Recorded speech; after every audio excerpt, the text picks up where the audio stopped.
I'm gonna go ahead and work on, me, nice little drink here first.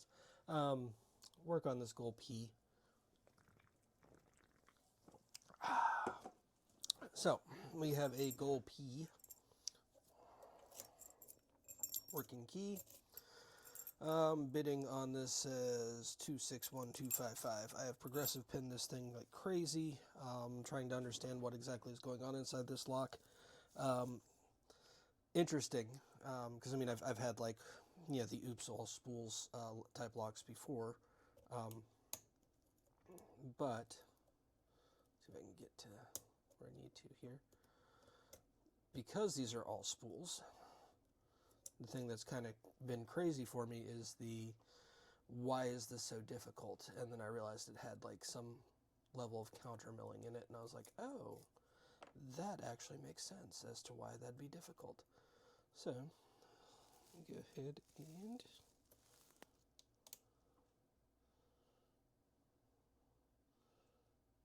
get these guys in.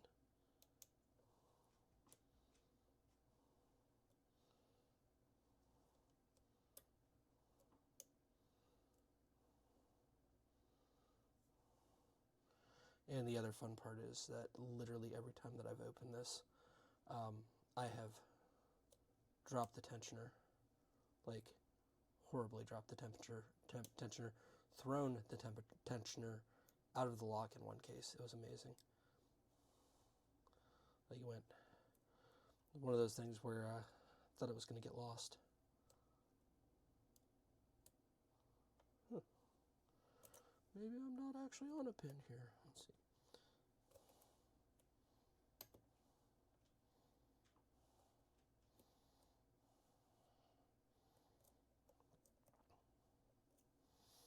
Right. We'll give pin number 1 a shot here. Love that. Straightens itself out. And there we go. Pin number 3 is another pain in the buns. So we got here. 1, 2, 3. Okay. Seems good there.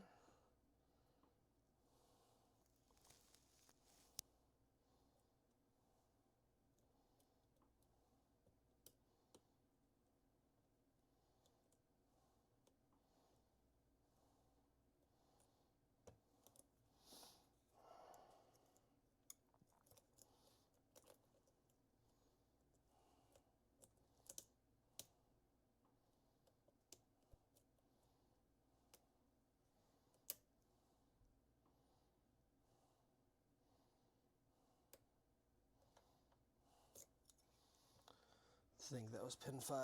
Need to get all the way back to the pin 6. You feel fine, you feel fine. There's no way that you are fine. But I need a deeper hook for that. So we'll go all the way to the back. We will feel 4.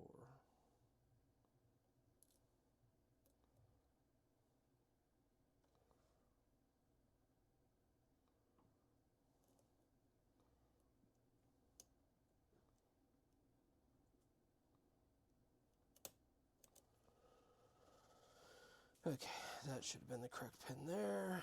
And then I'm still worried about 3.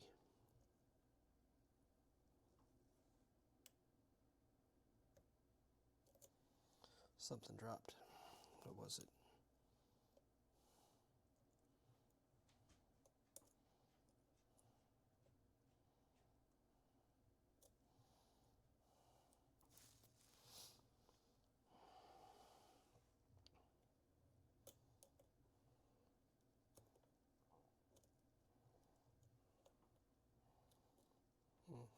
I bet it was all the way in the back.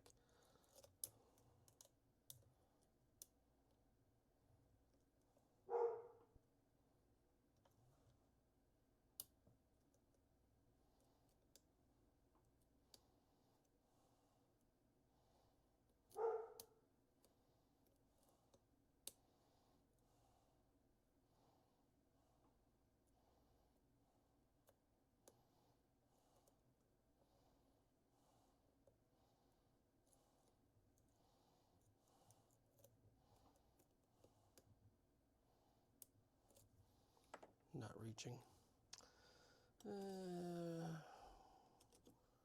How about you? Are you deep enough?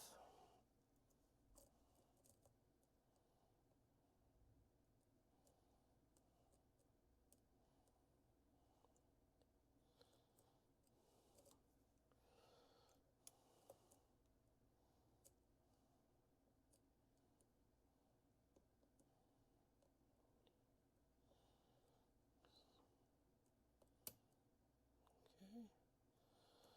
Sounded about right. Oh, yeah, that guy.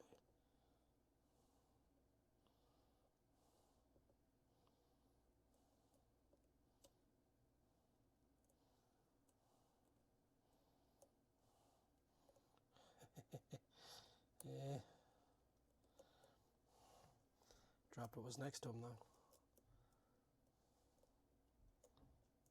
From what I could tell, I did anyway.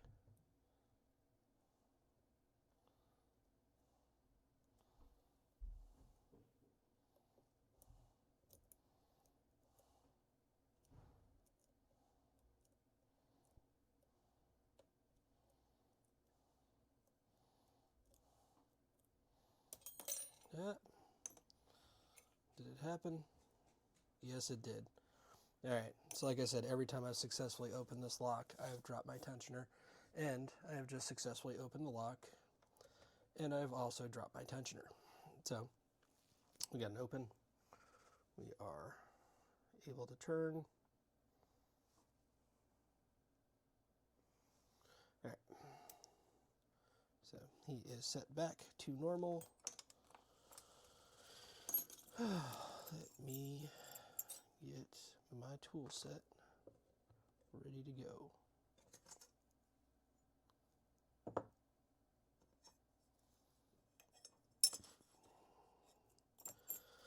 And tweezers. Where did I put my tweezers? There they are. Alright.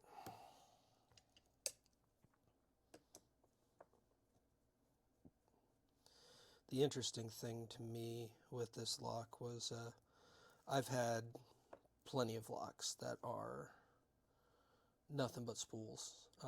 As a matter of fact, the Evil Demon Spawn lock from Ace Hardware, the Ace Brass, labeled, I think it's even labeled as something like an orange. It might be green, but it's way, way, way under what it's supposed to be. That thing is just demonic. All spools, I'm just kind of like, okay, cool, yeah, we got all spools. Yeah, we know how to deal with this. And then I took a look at this guy, and I was like, okay, neat. This looks like it's all spools. So, starting off with pin number 1. So, let me go and do on the back here. You can see that these are all flat. The pins themselves, I'll pick one up with tweezers in a second. Very, very rounded when they, for where they go down to the key.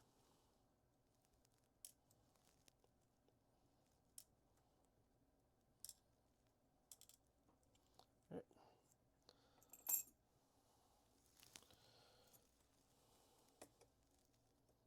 This is an excellent specimen to show off because he's nice and long, and you can see rounded. So it is very rounded, and then very, lightly squared off there. So I'll get back to that in a second. Let me go to pin number 1.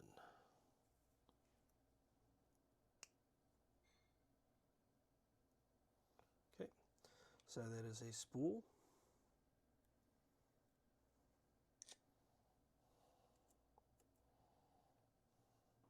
They're all spools. They all vary in size.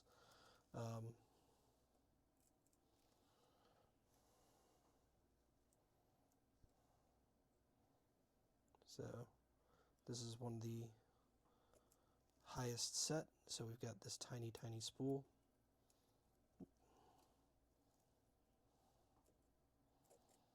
I suppose I could have brought that up and showed it, but I mean, since it is a spool, it's not like there's any issue with which direction it was in.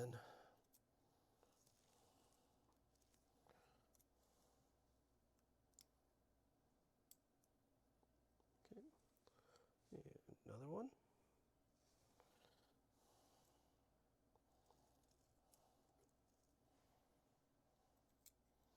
The entire point of this video, there we go, nice little spool guy right there. Yeah, so make sure that I'm staying inside frame. But this is learning how to properly do these videos.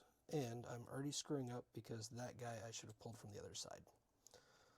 So,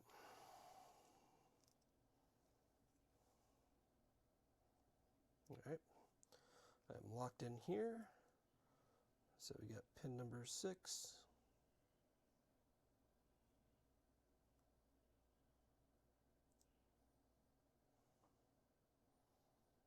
We got pin number 6.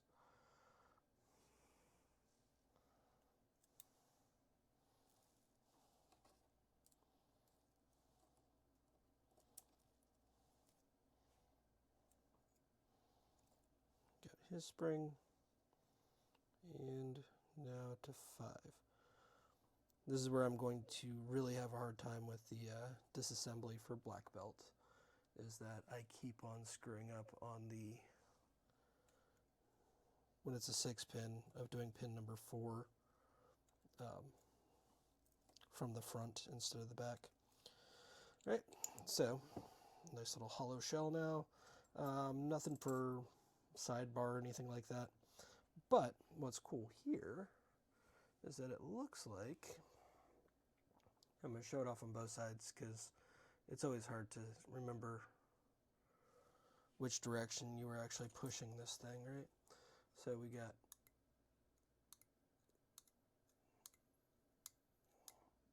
it is some type of counter milling.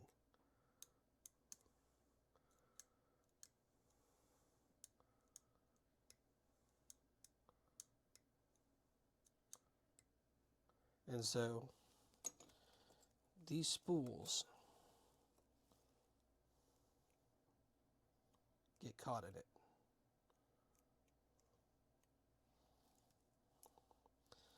That was the fun part, was that, you know, your standard spool. See if I can actually get this. If I have something even thinner, which, let's see, those are 0.4. I'm looking hard. I know that I've got a tool around here somewhere. There we go. There we go. So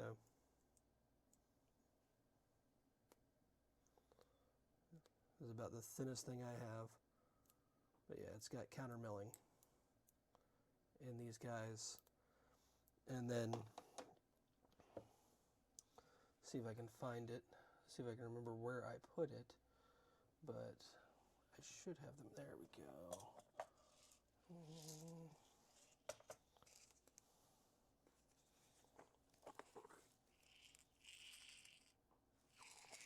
Those are key pins.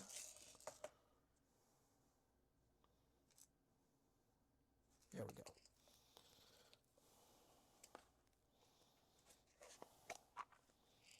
I'm going to do a side-by-side comparison.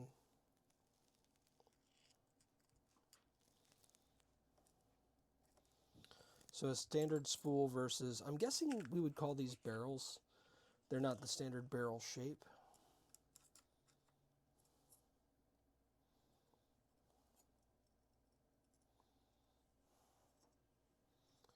But we do the comparison of that guy as a standard. So this is not from the lock.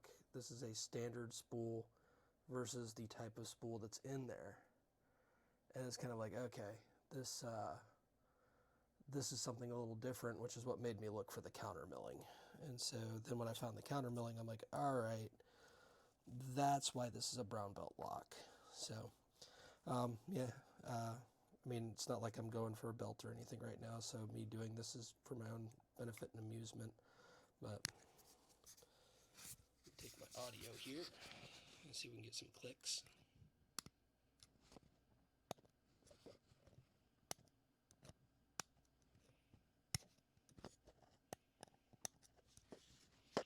And on the other side,